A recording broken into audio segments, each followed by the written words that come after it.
Bununla qaranglar, hammamizning ko'zi mushu yerda. Hammamizning xiyolida bir orzu bor.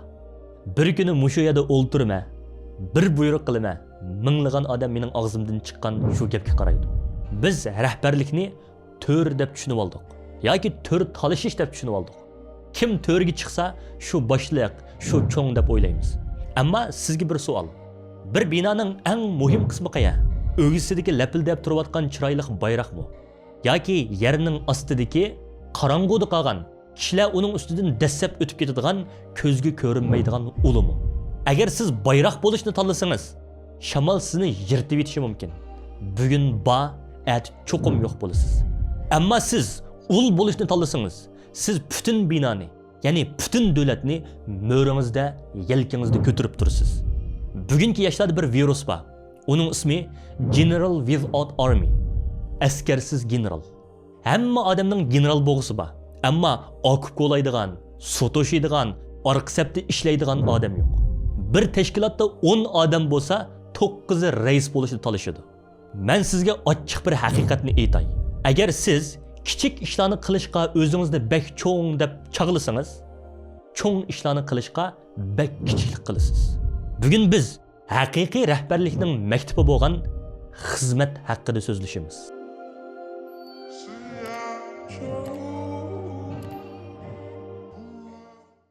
Biz nimishqa xizmat qilishni xohlamaymiz. Agar bir faoliyatda o'rindiq to'shishni yoki mehmonlarning oyig'ini o'ngshashni nimishqa tuvan ko'ramiz. Chunki bizning ichimizda bir yo'g'on ego, ya'ni nafs, manmanlik bor. Bu nafsimiz bizga mundaq pichirlaydi. Ey, sen degan universitet bitirding, sen degan boy, sen degan boshqalardan alayda, farqli, iqtidorli, sen degan rais, sen degan odatga odam emas. Bundaq tuvan ishlarni qilsang, inovating tushib ketadi. Sen buyruq qilishga yaratilgan. Mana bu shaytonning bizga bergan eng cho'ng yolg'onchiligi. Biz martabani qo'g'daymiz deb hurmatni yo'qotyapmiz. Bir misol keltiray. Siz bir to'yga yoki yig'inga bordingiz. Ikki xil yoshni ko'rdingiz. Birinchisi kostyumni qatirib kiyib olgan, galostukni ching taqib olgan, qo'lni yanchiqqa sepib, faqat beshini langshitib salom qilyotdi. Hech ishga qo'l tiqmaydi. Men muhim odam, menga xizmat qilinglar, men olayda deb jimmida turadi. Ikkinchi yosh yanglarni turib olgan, talab pishib kishilarga choy qo'yib yashanganlarning qo'ldan chopinni yeyotdi. Qalaymiqan oyoqlarni to'xtamay ratlab tizib qo'yib. Sizning qalbingiz u ikkisining qaysiga bakrak hurmat qiladi? Siz u ikkisidan qaysiga ishonasiz? Albatta ikkinchisiga. Chunki birinchisi men uchun deb yashayotdi. Ikkinchisi biz uchun deb yashayotdi. Rahbarlik faqat kostyum kiyish emas. Rahbarlik ustida yuk ko'tarish. Millatning yukini yerdan ko'targan odam shu millatning tabiiy rahbariga aylanadi. Bu o'zgarmas qonuniyat. Endi biroz tarixga qaytaylik.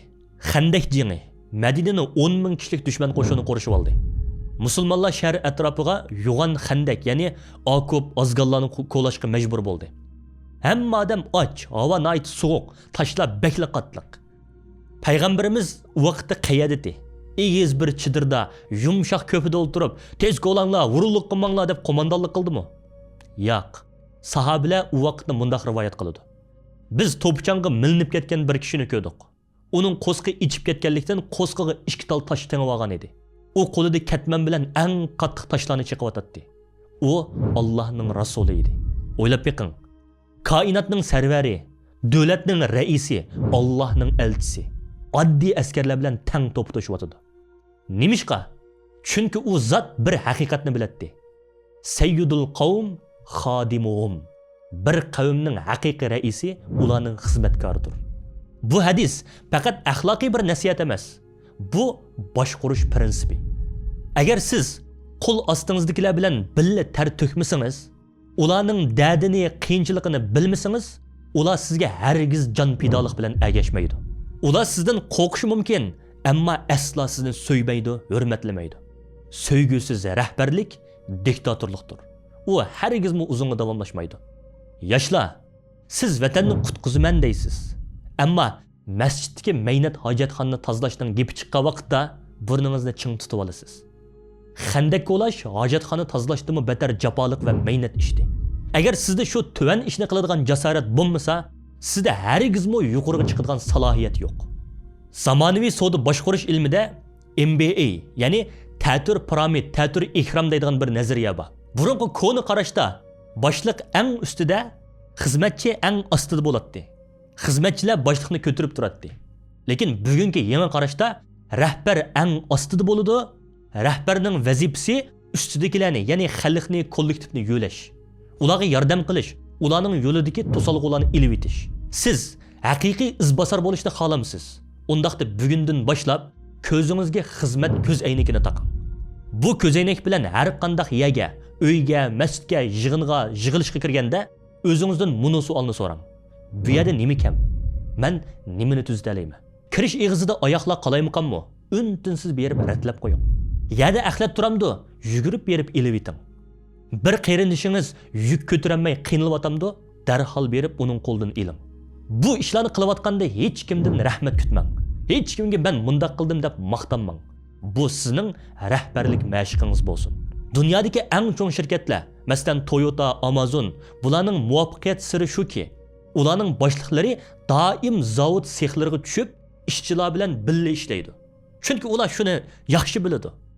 Haqiqat ishxonada o'tirishda emas, balki amaliy maydonda. Xulosa shuki, taxtga chiqadigan yo'l oshxonadan o'tadi. Taj kiyishdan burun cho'qim xizmat formasi kiyishingiz kerak. Bizga buyruqvoz yoshlar kerak emas. Ulardan bizda yetarlik bor. Bizga men qilma deb o'tirga chiqadigan, mehnat ishdan, jafoliq ishdan qochmaydigan, kichik ishni ibodat deb biladigan xodim, xizmatkor yoshlar kerak. Kimki bugun xalqqa xizmatkor bo'lsa, ati xalq uni beshiga toj qilib qadaydi, ko'taradi. Bu Allohning va'dasi. Undaq bo'lsa 12-chi topshiriqingiz ketdi. Biz bugun nafsimizni, ya'ni egorimizni sundiramiz. Birinchidan, bugun yoki ata jamoat so'rinida yoki uyingizda yoki ishxonangizda bir tuvan deb qaralgan ishni qiling. Masalan, hojatxona tozalash, axlat to'kish, oyoq ratlash. Ikkinchidan, sharti buni qilayotganda hech kim ko'rmasin. Uchinchidan, qilib bo'lgandan keyin hech kimga men bunda qildimmi deyman. Bu sir siz bilan Allohning orasida qolsin. Agar siz hech kim ko'rmagan yerdimi shundaq samimiy xizmat qila olsangiz, siz rahbarlik imtihonidan o'tdingiz. Unda bo'lsa biz sizlar bilan 13-qismda vaqt boshqarish, ya'ni g'alba qiluvchining 24 soat haqida suhbatlashib o'tamiz. Xizmat ibodatdir, Allohga omonat.